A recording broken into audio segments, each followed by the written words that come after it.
یہ ہے مکہ ٹاور. یہ مکہ ٹاور کا اندر کا نظارہ ہے. اور یہاں پہ جب نماز ہوتی ہے، اس جگہ میں چل رہا ہوں نا، یہاں پہ سارے پہ نا وہ نمازی ہوتے ہیں، نیچے نماز ادا کر رہے ہوتے ہیں، لیکن ان لوگوں کو پتہ نہیں ہے کہ اوپر ہی مسجد بنی ہوئی ہے. اور مکہ ٹاور بھی حرمین شریفین کا توسیع کا حصہ ہے، خانہ کعبہ کا ہے، تو اس میں بھی نماز ادا کر سکتے ہیں اوپر جا کے. بسم اللہ الرحمن الرحیم. اگر حرم میں جگہ نہ ہو اور آپ کا دل مانتا ہو، مکہ ٹاور میں 9 نمبر فلور کے اوپر لفٹ جاتی ہے P9. یہاں پہ اونچی آواز کے لیے بات نہیں کر رہا، اشارے کرتے ہیں. اچھا، وہاں سے اوپر چلے جائیں، آپ کو بہترین، اگر آپ کا دل مانتا ہے تو اندر جو ہے نا مسجد بنی ہوئی ہے. یہ دیکھیں مسجد، اور سامنے اس کے نا حرم ہے، ایسا لگتا ہے حرم کے بالکل اوپر ہے. اور یہاں پہ بڑا اچھا انتظام ہے، زمزم کی بوتلیں بھر کے رکھی ہوئی ہیں انہوں نے،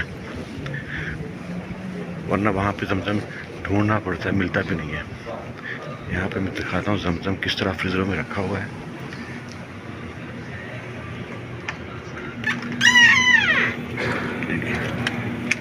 زمزم کی بوتل رکھی ہوئی میں زمزم لیں اور جا کے جناب بالکل حرم کے، ایسا لگتا ہے حرم کے سرانے جا کے بیٹھ گئے ہیں. تو اگر آپ کا دل مانے، حرم میں اگر جگہ نہ ہو تو مکہ ٹاور میں 9 نمبر فلور پہ آ کے لفٹ سے P9 پہ جا کے حرم میں، آپ اسی کو حرم کا حصہ بھی کہا گیا نا مکہ ٹاور کو، تو وہاں پہ آپ نماز ادا کر سکتے ہیں. ٹھیک ہے، ایک چھوٹی سی انفارمیشن تھی آپ کو شیئر کرنے کے لیے. بہت سے لوگ نہیں جانتے. یہاں سے حرم بالکل صاف نظر آتا ہے. یہاں سے میں دکھاتا ہوں آپ کو حرم.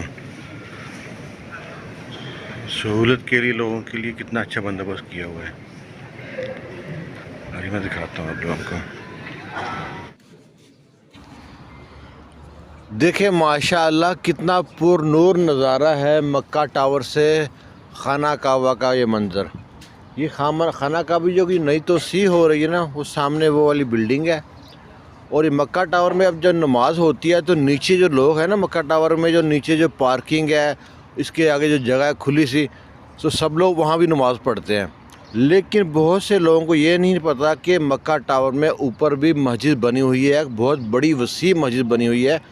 اور اس میں ایک حصہ جو ہے نا P9 میں جو مسجد ہے مردوں کے لیے، اور P10 میں مسجد ہے عورتوں کے لیے. اور یہ ہم ایک بہت بڑی مسجد ہے جس میں بہت بڑی تعداد جو ان سے نماز ادا کر سکتی ہے. تو اکثر لوگ کہتے ہیں کہ اگر حرم میں رہتے ہوئے حرم میں نماز پڑھیں گے تو وہ زیادہ اچھا ہے. وہ آپ لوگوں کی بات ٹھیک ہے، لیکن کیا ہے کہ جب جماعت کھڑی ہوتی ہے، اسپیشلی جمعے والے دن، تو بہت دور روڈ تک جو ان سے نا جگہ خالی نہیں ہوتی. تو اس کے لیے انفارمیشن آپ کو بتا رہا تھا کہ اگر آپ مکہ ٹاور میں چلے جائیں گے تو P9 کے اوپر لفٹ سے آپ اوپر جائیں گے، وہاں پہ مسجد ہے مردوں کے لیے بھی، اور P10 میں مسجد ہے اور عورتوں کے لیے. اور بہترین صاف ستھرا ماحول ہے، وہاں پہ آرام سے نماز ادا کریں. اور وہاں سے جو مکہ کا خانہ کعبہ کا جو منظر ہے بہت بہت بھلا لگتا ہے، وہاں سے دکھنے میں بہت اچھا لگتا ہے. تو اس لیے میں یہ ویڈیو بنائی تھی کہ آپ لوگوں کو آئیڈیا ہو کہ اگر رش ہو اور بجائے روڈ پہ پڑھنے کے لیے آپ نماز روڈ پہ پڑھ رہے ہیں، اس سے بہتر ہے کہ آپ یہاں پہ چلے جائیں. اللہ تعالیٰ سے دعا ہے کہ سب مسلمانوں کو مکہ مدینہ کی روضہ رسول کی عمرے کی زیارت نصیب فرمائے. آمین.